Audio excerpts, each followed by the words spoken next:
My mother-in-law kicked me out of her house because she disapproved of my decision to give birth at my parents' home. She forced me out while I was still in my pajamas, not even allowing me to put on shoes. With only my phone in hand, I quickly called my mom, who was nearby. I waited for her at a local diner. When my mom and sister found out what happened, they were furious and took swift action that would soon create significant problems for my mother-in-law and my husband. My name is Emma, and I'm 29 years old. I married Jerry, who is 31, a year ago. His father owns a large company, and Jerry is being groomed to take over as the next CEO. He's currently gaining experience at one of their smaller branches. I met Jerry at work, but I wasn't aware of his family's business empire until just before our wedding. The fact that he was in line to become the CEO took me completely by surprise. His confidence and likability made everything seem to fall into place, and suddenly, I found myself as the wife of a future CEO. After our marriage, Jerry moved to the main company's office while I continued with my job. My father-in-law was supportive, telling me, "I've heard you're a young leader at your workplace. Keep up the good work." However, my mother-in-law had a different view. She questioned why a wife would prioritize her career over home responsibilities and was strongly opposed to me working. Initially, I thought living separately from Jerry's parents would prevent conflicts, but I was wrong. They expressed a desire for us to live together, and that's when our troubles began. My father-in-law suggested that it would be beneficial to have someone around to manage things, given his busy schedule, and Jerry agreed. I was concerned about leaving my job and moving, but Jerry said, "Mom and I have always lived here. Moving now just wouldn't work for me." Feeling cornered, I reluctantly agreed to the arrangement. Once we all lived under one roof, the challenges began. My mother-in-law, already critical of my job, started making my daily life difficult. She insisted that I quit my job and take on all the household chores despite my full-time employment. Any small imperfection in my cleaning, whether a speck of dust or a stray hair, would prompt her to demand that I redo it. At first, I tried to use her criticism constructively, but her scrutiny escalated to inspecting rarely cleaned spots like behind the TV or between dressers.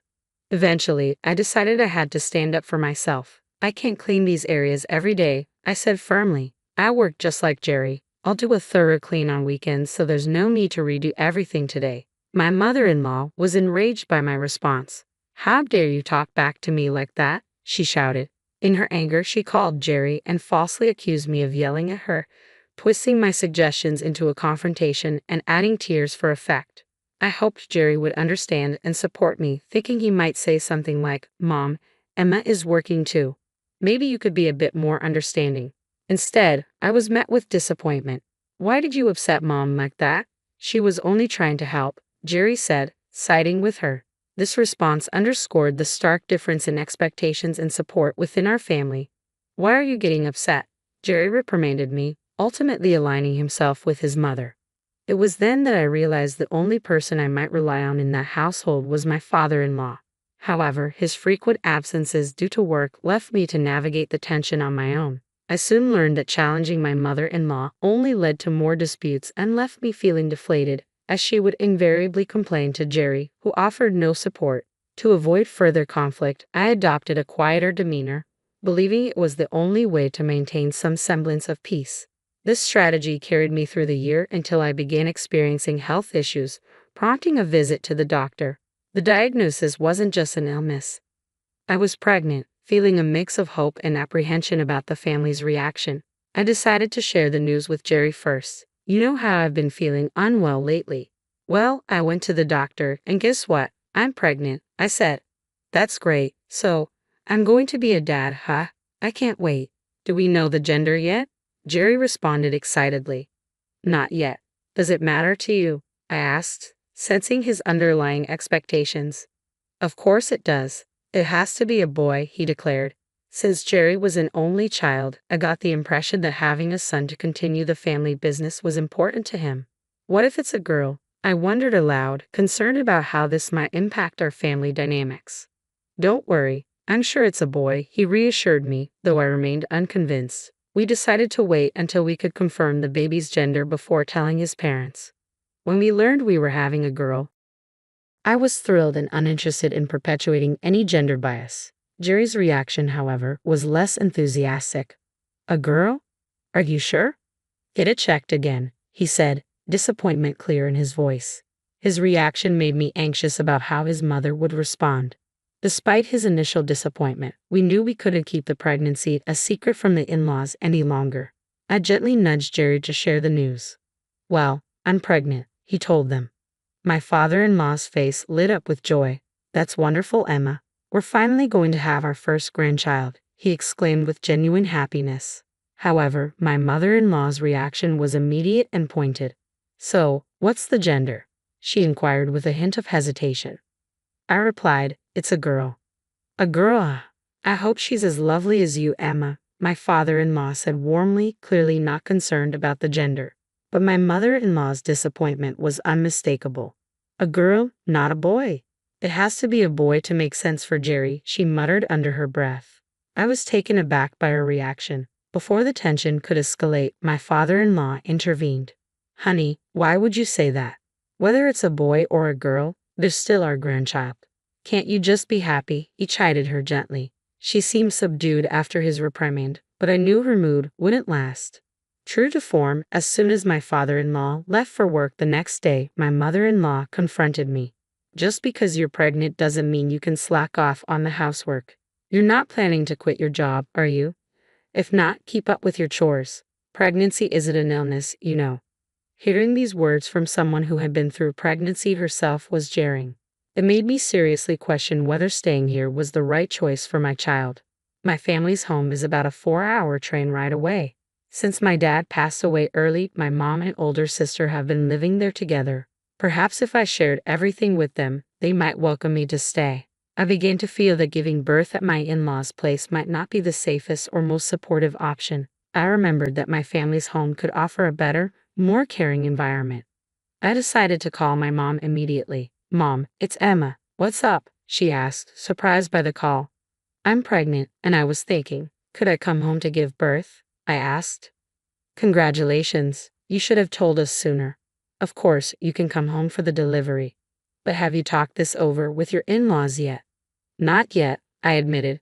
Make sure you discuss it properly with them. If they agree, then I see no issue at all, Mom advised, emphasizing the importance of clear communication for the well-being of my baby. Encouraged by my mom's support, I decided to discuss the plan with Jerry. I'm thinking of going home for the birth, I mentioned casually. Oh, going home for the birth? I guess that's fine, Jerry responded nonchalantly. My mom's here, so things should be okay around the house. His quick agreement surprised me, but anticipating potential resistance from my mother-in-law, I decided to speak with my father-in-law as well. After some thought, I approached him. I think it might be best for everyone if I went home for the delivery. Would that be all right? He seemed initially surprised but then reassured me. If that's what you want, Emma, then it's probably the best decision. I won't oppose it. Could you perhaps speak to your wife on my behalf? He asked. I'll tell her, he promised, seeming supportive of my decision. With his backing, I thought I had secured permission to go home for the delivery without issues. However, on the morning I was scheduled to leave, I woke up to find my packed luggage missing. My heart sank as both my husband and father-in-law had already left for work, leaving me no choice but to confront my mother-in-law. Do you know where my luggage is? I asked hesitantly. Oh, that luggage? I got rid of it, she snapped. I don't need a daughter-in-law who causes so much trouble. Don't ever come back, she shouted aggressively. Stunned by her harsh dismissal, I realized that returning to my family was not just a preference but a necessity for my peace and safety. As she pushed me out the front door, I barely had time to react. I hadn't even put on my shoes, clad only in my pajamas and holding just my smartphone. I heard the front door lock behind me with a definitive click, a clear signal that my mother-in-law wanted me gone, and she meant it. The thought hit me hard. If I lingered, that door might never open for me again. With this realization, I began to walk away. The peak of summer made the barefoot journey outside nearly unbearable. Seeking some relief, I found refuge in a nearby diner, using the only possession I had, my phone, to reach out for help. I called my mom, who was incensed by the situation, and promised to arrive within the hour. Fortunately, she wasn't far away. I spent that anxious hour in the diner, nervously waiting for her. When she arrived, she didn't hesitate. She drove me straight back to our family home, where my sister was already waiting. I shared everything, the harsh actions of my mother-in-law, and the apparent indifference of my husband. My mom and sister exchanged quiet words, their murmurs leaving me anxious about their discussion. The next morning, being back at my family home felt like a breath of fresh air. As I went to fetch the newspaper, I opened the door to an unexpected sight. My mother-in-law and husband were kneeling outside. "Emma, I'm so sorry. It was all my fault. Please don't sever ties with my husband's company," my mother-in-law pleaded. "Emma, I'm sorry too. Please can we continue doing business with my dad's company?" my husband added, his voice filled with regret. Confused, I had no idea what they were talking about. Suddenly, my mom and sister appeared from behind. "What on earth are you two doing? Causing a scene this early?" my mom asked sternly, her voice cutting through the morning air.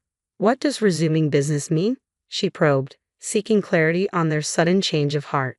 To avoid further disturbance, my mom invited them inside. The atmosphere was tense, with unspoken questions hanging in the air as we all stepped back into the house. Once everyone was seated, my husband began to plead his case. "Would you please consider doing business again with my dad's company?" he asked my mom and sister, who managed the company my late father had left behind. They listened intently, curiosity evident in their expressions. I turned to my mom. "What does it mean that they're doing business with my father-in-law's company?" "Yes, they work with one of their subsidiary companies," my mom explained.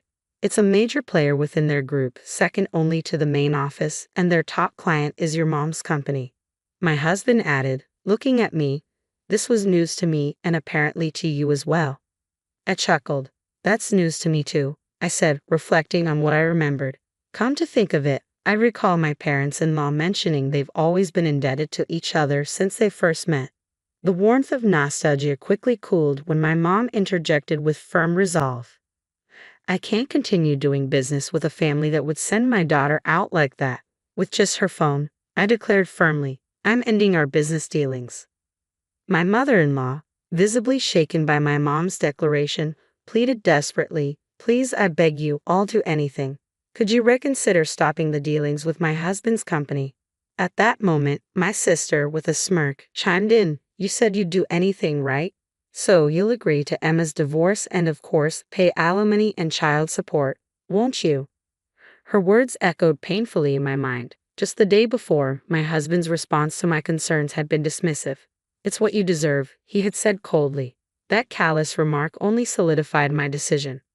Silently, I found myself in agreement with my mom's stance. Any remaining affection for my husband had evaporated. If my sister hadn't made such a compelling point, I would have brought up divorce myself. Thanks to her well-timed comment, the conversation's dynamics shifted decisively in our favor.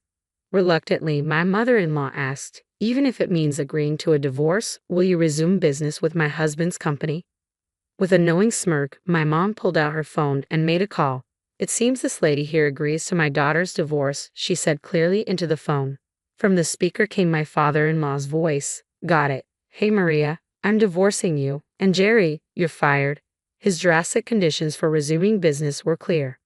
My mom continued firmly, "I cannot forgive the two of you for how you treated Emma. You both deserve to be punished." This unexpected turn of events led to my mother-in-law losing her husband and my husband losing his job, income, and family support. The fallout continued with a bitter divorce, expertly handled by a top-notch lawyer from my father-in-law's side. During the proceedings, assets were divided, and my mother-in-law ended up paying a significant sum in compensation to my husband and me. I, too, proceeded with the divorce. Living with a husband so heavily influenced by his mother was no longer an option for me. I received compensation for the emotional pain inflicted by my mother-in-law and husband, as well as child support for our unborn child. The financial strain on them was so severe that they had to dip into their savings and eventually take on debt. Under the powerful influence of my father-in-law and mom, my now ex-husband struggled to secure a new job in his previous field and ultimately had to switch careers, moving into customer service. This marked a significant, perhaps humbling, change in his professional life, highlighting the profound consequences of our family turmoil. However, my ex-husband underestimated his new role in customer service and soon faced numerous complaints, leading to a swift termination. He now lives with his mother, barely scraping by with daily wage jobs. Once accustomed to a lavish lifestyle, They now reside in a small one-bedroom apartment. Their relationship soured and marked by frequent arguments. I sometimes wonder if there's any hope or joy left in their lives. Meanwhile, I safely gave birth at home to a healthy baby girl surrounded by the support of my mom and sister. As things settle down, I'm planning to join my mom's company, looking forward to a new chapter in my professional life. I did inform my ex-husband about our daughter's birth, but he showed little interest. All I expect from him is to fulfill his child support obligations. I have no intention of letting him be a part of our daughter's life. My focus is on moving forward and living a fulfilling life with my daughter, supported by the love and strength of my family.